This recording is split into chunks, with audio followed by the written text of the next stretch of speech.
Valentine's Day is right around the corner, which means it's time for you to get ready to shoot your shot, and hopefully you'll score better than basketball did this past week. Hello, I'm Siobhan Nolan. Sorry, I have my mic on mute again. Zoom joke. I'm Tyler Small, and you're watching LaSalle TV's home for Explorer Athletics SportsLine.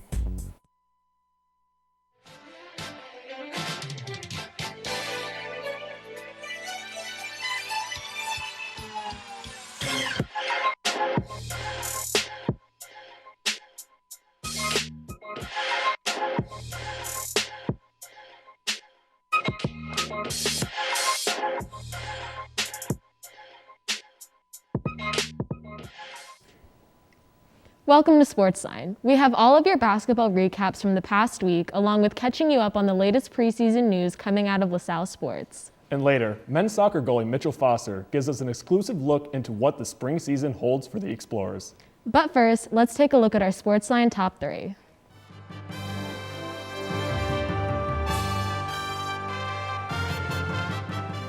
Number 1. On Wednesday, LaSalle announced that they have entered a multi-year partnership with Adidas, making Adidas the official athletic apparel, accessory, and footwear brand of the Explorers, starting in the 2021-22 season. Director of Athletics Brian Baptiste said that the partnership, quote, "We are excited to enter into this groundbreaking deal with Adidas. This partnership will make a tremendous impact for our ability to serve our student athletes when we look to the future and continue to grow in the LaSalle brand. It is exciting to know that we will have an international recognized partnership with Adidas that is innovative, cutting edge, and has such a strong impact on culture and the industry," end quote. Number 2. 2 members of the baseball team received preseason honors from Perfect Game on Monday. Pitcher Frank Ellisalt was chosen as Perfect Game's A-10 Conference Preseason Freshman of the Year, while catcher Tatum Levens was named to the preseason All-Conference team. Levens needs no introduction, coming off of an incredible 2020 season where he recorded a .321 batting average, along with leading the team in RBIs, hits, doubles, total bases, slugging, OPS, and walks. Ellisalt, a native of Miami, Florida, is entering his first year at LaSalle after being named to the All-Dade County team as a high school junior, subsequently being named as an All-District pitcher his senior year. And number 3, the men's soccer team came in 8th in the Atlantic 10 preseason poll, which is voted upon with the league's coaches. The Explorers received 75 points, tying them with UMass and landing them just 1 point below 7th place Davidson. 8 of the team's top 9 goal scorers will be back for the 2019 season, including joint top scorers Nigel Buckley and sophomore defender Frank Gamiz-Pierre, who made the A-10 All-Rookie team last season. So we have a lot to talk about from this top 3. First off, I can't wait to start rocking the Adidas brand because I've always been a big Adidas guy myself. Oh, yeah. But I just want to talk quickly about these 2 baseball players that we see here. Ellisalt is going to be very exciting for this Explorers team. I mean, righties do a really good job of keeping the ball in the ballpark here at Hank DeVincent Field, especially in Philadelphia as opposed to Miami. Yeah. And the same thing with Tim Levens. Talk about him every week. Such a star and so important to have a slugging catcher in this game. Exactly. It was really interesting to read up on Ellisalt because he just has so many qualifications coming in as a freshman, which is amazing to see. Tatum Levens, obviously, like you said, we talk about him every week. He leads the team in so many different categories. His batting average is amazing. You know, he's built well, he catches well, he hits well, he just does it all. Exciting things to see. Same with the soccer season. Can't wait for them to kick it off soon. Yes. That's all we have for top 3. Now let's see how our teams did in this week's recaps. The women's basketball team traveled up to Rhode Island on January 29th and got off to a promising start in the first quarter. While Rhode Island started out in the front, the Explorers were able to finish the quarter with a narrow 14-13 lead. The second quarter saw continued offense success, including an 8-0 run leading into the stoppage time that gave LaSalle a 29-23 advantage, eventually finishing the half with a 33-26 lead. The Rams were able to close in on the blue and gold once the third quarter kicked off, narrowing their deficit to 3 points, which quickly turned into a slight 45-44 lead for LaSalle in the end of the third quarter. This lead unfortunately didn't last as the Rams dominated the fourth quarter to finish the game ahead 75-60. The women's team then took on UMass at home on January 31st, and while they forced 5 UMass turnovers to start, the Minute Women still held a 5-3 lead. An 8-0 spurt allowed the Explorers to jump ahead 11-5, finishing the first quarter ahead 16-8. The second quarter saw LaSalle score 5 points early on, and while UMass outdid the Explorers 14-8, the Explorers went into halftime with a 29-22 advantage, outshooting UMass 44% to 27%. A back-and-forth third quarter saw UMass start to close in on the lead, cutting the score to 37-31, but the blue and gold pulled back 11 points to finish the period 49-38. UMass attempted a comeback in the fourth quarter, but the effort fell short, and LaSalle came out on top 69-63. Junior Kayla Squirrel was the standout player of the game, leading all scorers with 21 points, 7 of 13 from the field, 2 of 3 from deep, and 5 of 6 from the line. She also recorded 7 rebounds, 2 blocks, 2 steals, and an assist to complete her outstanding night. The men's basketball team hosted Rhode Island at home on January 27th and got off to an ideal start. Going up 9-5 just 3 minutes into the first quarter, the Explorers were able to hang on to a narrow 23-22 lead, and despite a 7-point tear by the Rams, a dunk by junior Jared Kimbrough and a three-pointer by freshman Jameer Brickus put LaSalle up 31-30. However, the Rams were able to go into halftime with a 37-31 lead. The blue and gold were able to come within 3 in the third quarter thanks to a three-pointer by redshirt Jack Clark, but they couldn't mount a full comeback, eventually falling to Rhode Island 73-60. Although the scoreline was disappointing, sophomore Christian Ray was able to match his career high with 15 points in the game. The Explorers then traveled down to Virginia to face off against VCU and started off well defensively, forcing 5 VCU turnovers, while sophomore Sharif Kenny provided the offensive spark, scoring 7 of LaSalle's first 9 points. A Jameer Brickus steal then led to a Christian Ray layup, putting the blue and gold up 13-8. Although the Rams were able to tie things up at 15, Kenny came in clutch again, going on an 8-point tear to put the Explorers up 25-17 at the half. A back-and-forth third period saw the Explorers fall behind 33-30, while the fourth quarter allowed VCU to turn 10 LaSalle turnovers into 15 points. The Explorers were unable to respond, ending in a 73-62 loss. However, Sharif Kenny totaled a career-best 20 points, along with LaSalle's bench outscoring VCU's 14-9. Lastly, in a rescheduled matchup nearly postponed again due to the storm, the Explorers welcomed into Tom Gola Arena the 7-2 St. Louis Billikens. After an impressive start from the floor for St. Louis, jumping out to a 17-9 lead, the Explorers answered quickly with a 6-point run. It would be a back and forth for the rest of the half until Jack Clark nailed a 3 to finish off the 8-0 run, giving LaSalle a 4-point lead heading into the locker room. The second half would begin with a slow, foul-filled affair, and both sides struggled to gain control in the 49-48 contest. That would be until David Beatty took over the night, scoring the next 11 points after knocking down 2 straight corner threes. The senior captain would emphatically put a game to rest with a circus shot and one to give the Explorers a 9-point lead. Late in the second half, St. Louis would scare the Explorers, but Beatty's career performance of 22 points would be enough to hold off the Billikens and complete the upset with a final score of 82-75. I mean, we have to talk about that David Beatty performance. Doing that just got me excited again like I was there last night. It was an unbelievable affair, just capped off by the senior captain. I mean, that 11-point run, I tried emphasizing it in words. You have to go back and watch the replays because that and one finish, you just knew something special was going to happen that night. And it's one of those things where the numbers are impressive, yes, but when you see him playing and you see him carry out all of those points and just the way that he plays and moves on the court, I mean, it just really speaks to his abilities.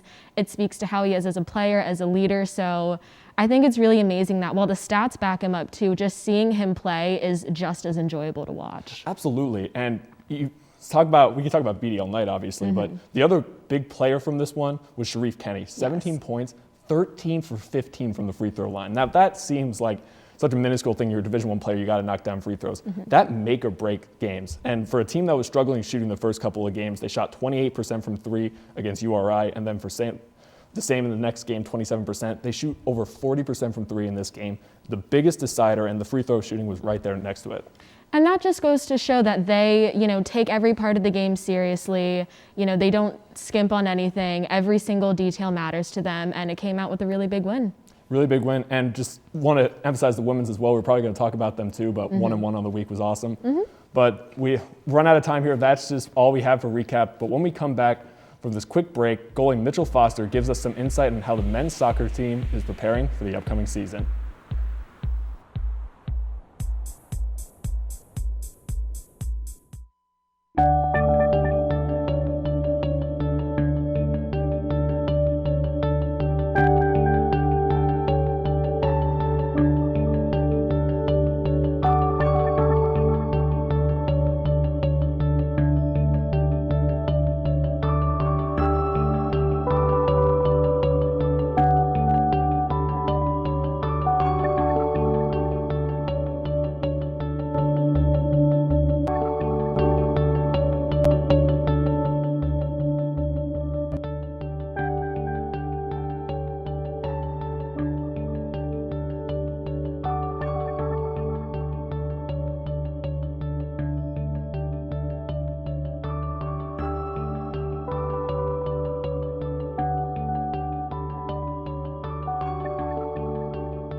Welcome back. I got a chance to sit down with men's soccer goalie Mitchell Foster to find out how he and the rest of the team are gearing up for their spring season.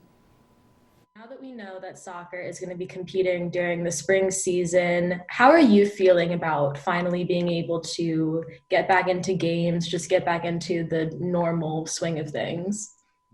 It's good to be back.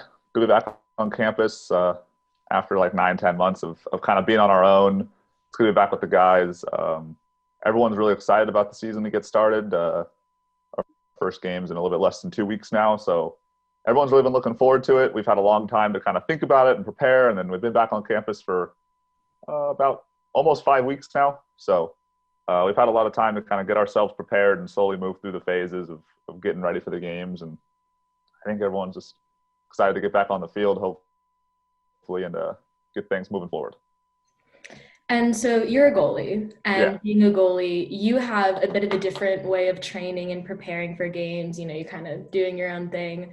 So for you personally, how have you been keeping yourself sharp while you weren't able to really train and practice the normal way?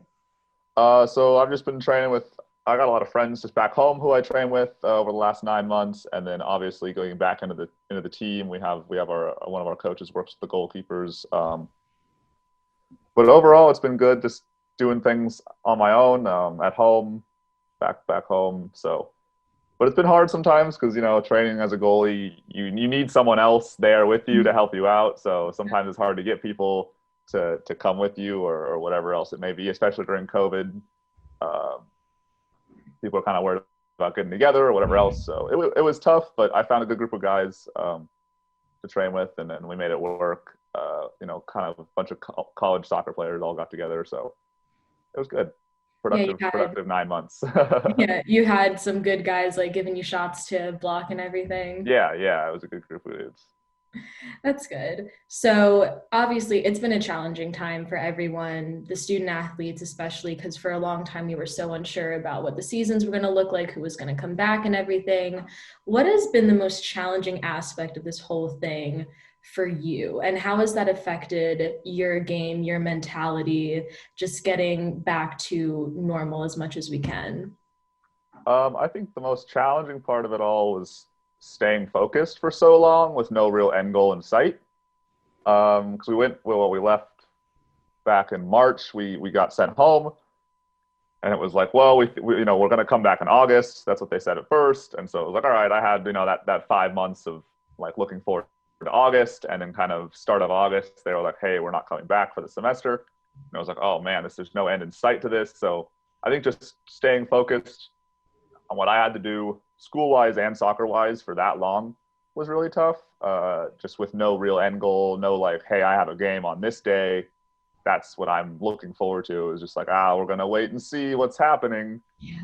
So I think that was probably the hardest part for me personally, just doing that. And then kind of staying connected. I'm from Southern California, so I'm far, far, far away. So yeah, I mean, kind of staying connected was kind of hard. I couldn't, see anybody obviously on the team. I know some of the guys on the team lived together for the last this whole kind of thing, so they were all staying together and connected.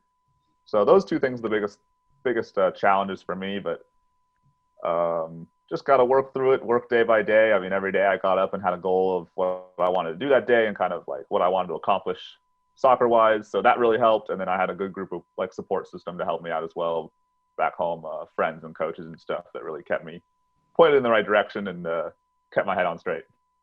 That's great to hear. And so along with you being a goalie for the team, you have Brett Werner, Carlos Mora, and then Cam Hall coming in. So you guys have that little goalkeepers union in the team.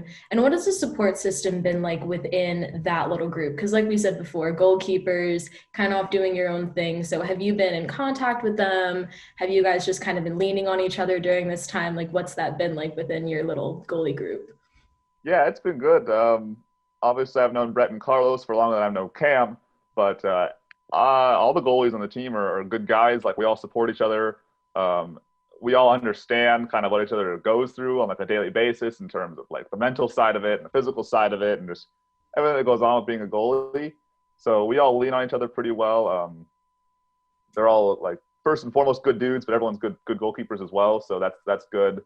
But we all get along really well, kind of all have our own little jokes that we have that the team doesn't understand. So we have a bit of a laugh about that a lot.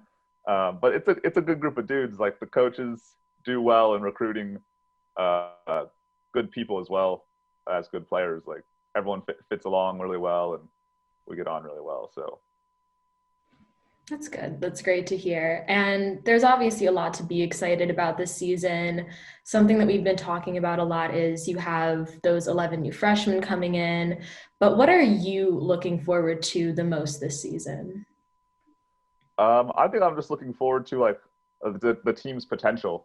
We have a lot of older players on the team now. Got quite a lot of juniors, only a few seniors, which is good and bad, but quite a lot of juniors that have a lot of experience in the game now, and I think our potential is really high.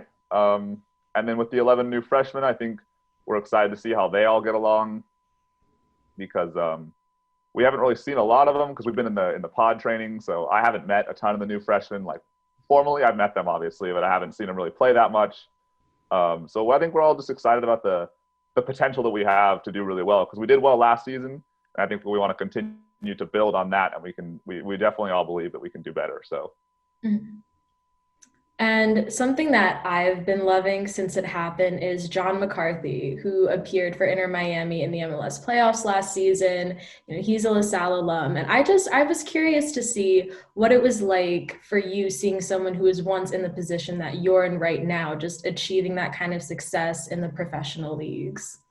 It's really exciting, I think, for everyone on the team to see like guys that have come through the team achieving their dream, because I think most guys on the team have dreams of maybe playing somewhere after this, so it kind of gives us all like, hey, this, we're in a good spot, like there's guys who have done it before, guys like John. John's a good dude too, like everyone likes John, so it's exciting for everyone. It's exciting for me to see like someone who as a goalkeeper came through LaSalle and made it, so it was really cool to see him do that. And then his brother Pat was here when it happened, so like we were all happy for Pat, we were happy for John, so it was a cool thing to see.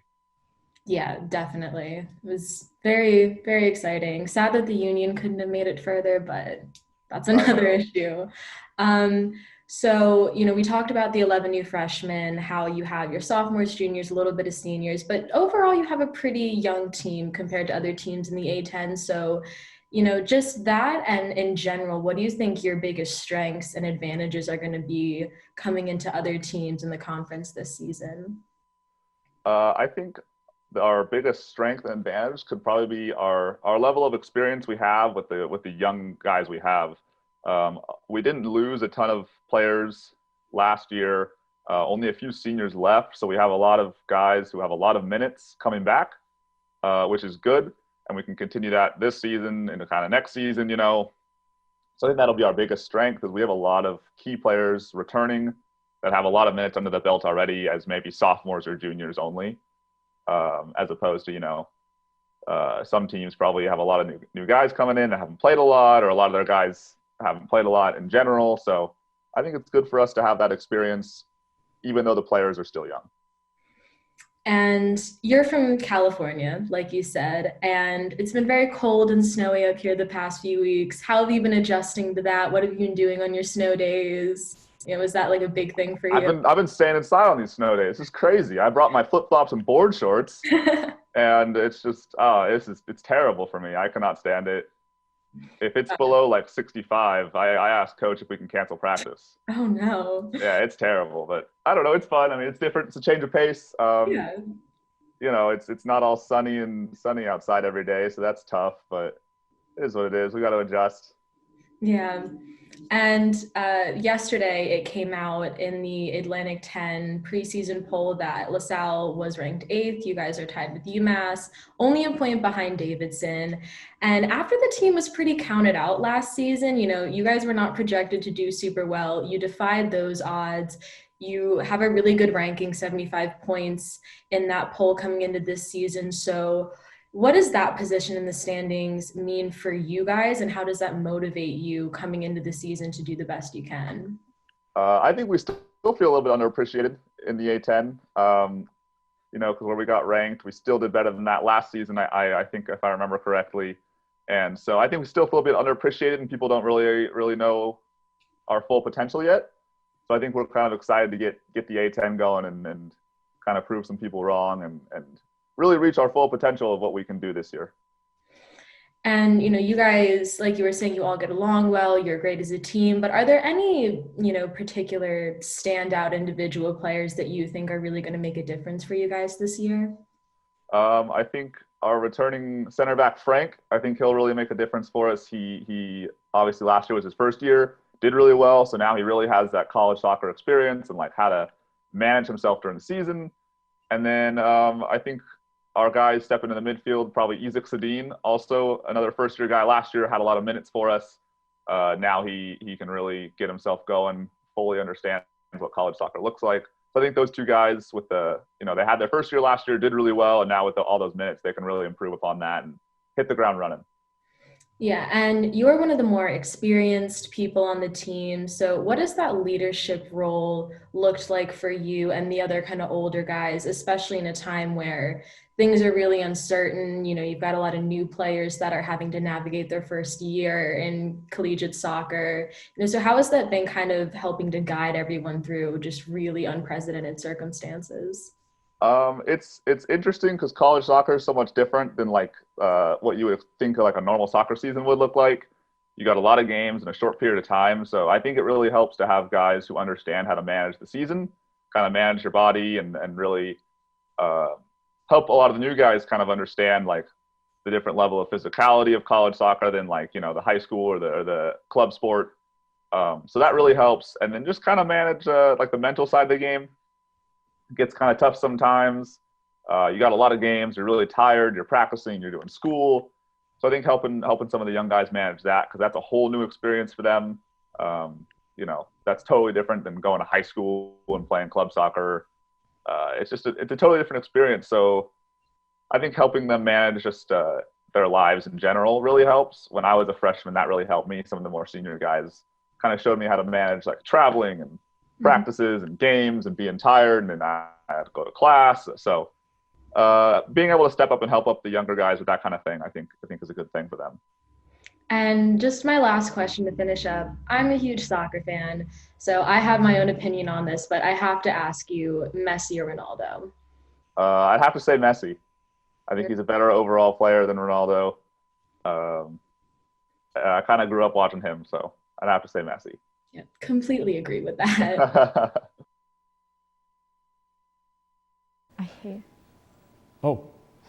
Welcome back. The volleyball team was supposed to kick off their season this week, but unfortunately their matchup against Fordham was postponed. They will now open up the slate against the Villanova Wildcats on Thursday, February 11th. For more, here's our senior producer and fearless leader, Isaiah Clark. Okay.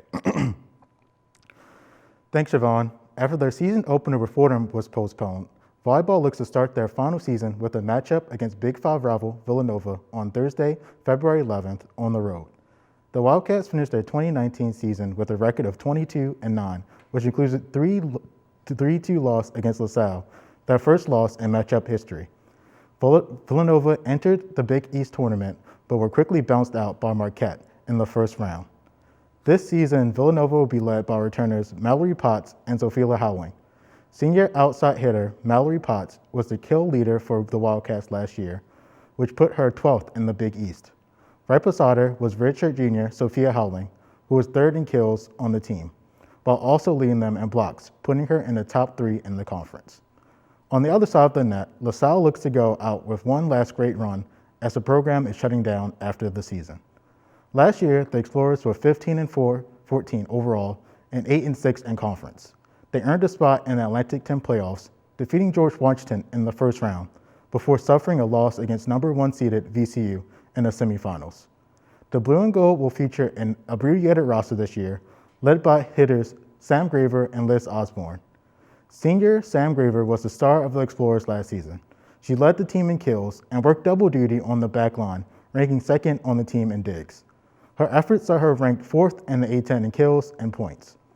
The Explorers will also look to Liz Osborne to have a bigger role on the shortened roster, especially after losing seniors Catherine Edgington and Devin Cora.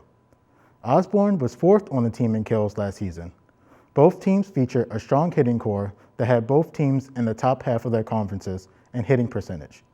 In order for LaSalle to win, they'll need to slow down the Wildcat attack and feed their hitters like Osborne and Graver. Thank you, Isaiah. And yeah, he really hit all the points home when he talks to this LaSalle team, where it's going to be led by Samantha Graver and Liz Osborne. Obviously. We don't have a lot of experience this season, of course, and it's going to take some players like Nahas, who's going to be the head setter this year, Lopez, a true freshman coming in to be the libero. So we'll see what they can do with that, but Samantha Graver coming off a 3.2 kill per set season. It's going to be exciting to see her play this year. It is going to be great, and the volleyball team, their biggest strength is going to be the experience. They have Graver, Osborne. They just have so many girls that have been here for a while. They know what they're doing. They know how the game works. So just that experience and maturity is really going to be on their side. So let's get to our picks now. For me, I'm going to go against my Explorers 3-1. I think the Wildcats are going to take this one, unfortunately. Siobhan, what about you? Well, I'm a real LaSalle fan, so I said LaSalle will win 3-1, and Isaiah agrees LaSalle will win 3-2. Listen, I hope to be wrong, but we will see. Yeah, so that just about wraps it up for us this week. If you can't make it out to see the Explorer Report, be sure to tune in next week for our coverage. Keep up with this weekend's other sporting events by visiting goexplorers.com or check out this week's edition of The Collegian. Also, check us out on Facebook at facebook.com/LaSalleTV and on Twitter and SportsLine LTV. We welcome you to send your thoughts and suggestions there. This week's poll is, what is the better snow day activity, building snowmen or skiing down 19th? For Isaiah and our entire SportsLine team, I'm Siobhan Nolan. And I'm Tyler Small. Thanks for joining us, and we'll see you at the game.